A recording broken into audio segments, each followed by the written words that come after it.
Assalamualaikum warahmatullahi wabarakatuh. Perkenalkan, nama saya Resfitri Nurdesi dengan NIM 2402021020978 Program Studi Manajemen Universitas Siber Asia. Di sini saya akan mempresentasikan hasil ujian akhir semester saya dengan mata kuliah perpajakan yang diampu oleh Ibu dosen Nurhayati Siregar, SE, MAK. Untuk judulnya yaitu penghindaran pajak oleh perusahaan.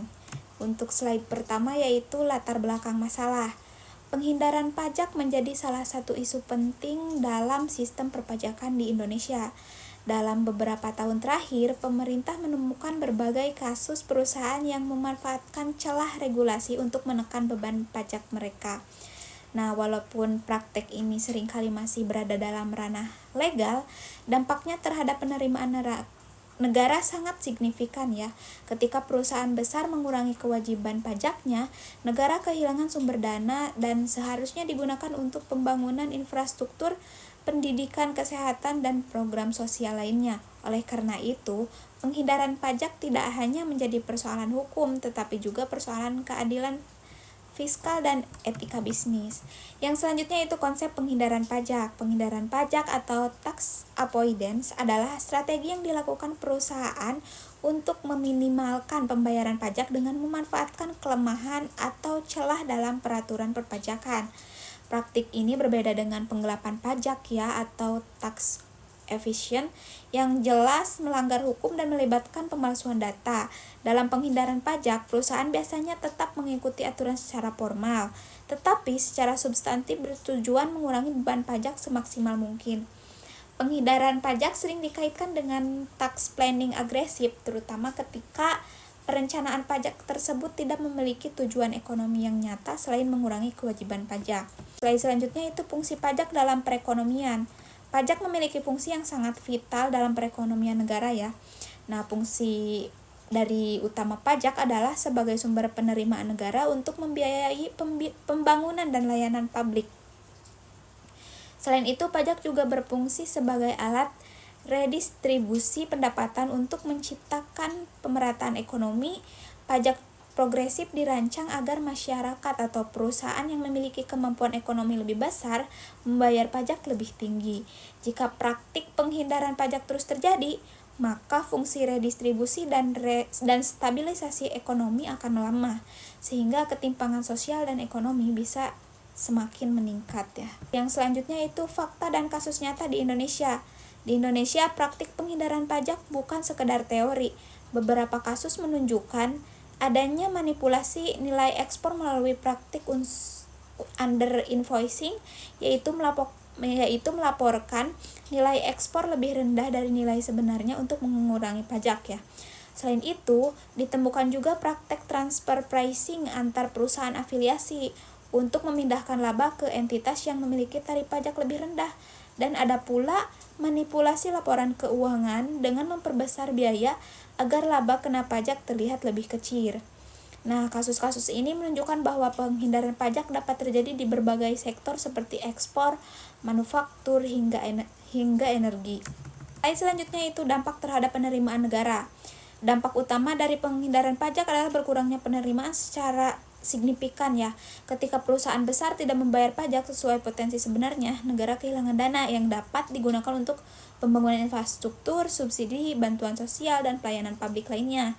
Dalam jangka panjang, kekurangan penerimaan ini dapat meningkatkan defisit anggaran dan memaksa pemerintah mencari sumber pembiayaan lain seperti hutang ya. Nah, untuk slide selanjutnya itu dampak terhadap keadilan dan persaingan usaha.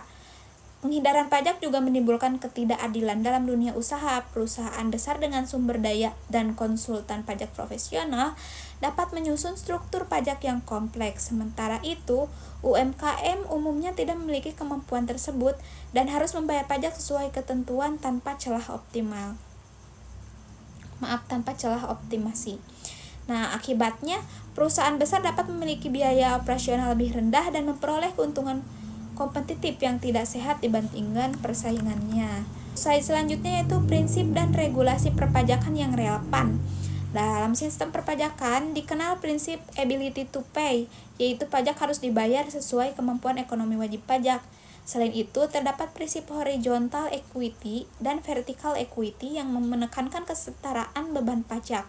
Regulasi seperti ketentuan transfer pricing dan prinsip substansi mengungguli formalitas menjadi dasar hukum bagi otoritas pajak untuk menilai apakah suatu transaksi benar-benar memiliki substansi ekonomi atau hanya bertujuan menghindari pajak.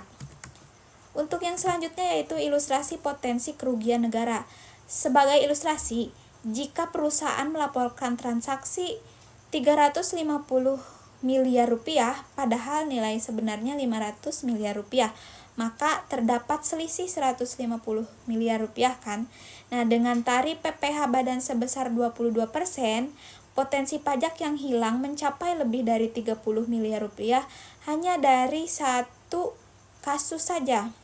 Nah, apabila praktik ini terjadi pada banyak perusahaan, total kerugian negara bisa mencapai ratusan miliar, bahkan triliunan rupiah. Untuk slide selanjutnya itu tantangan dalam penegakan hukum.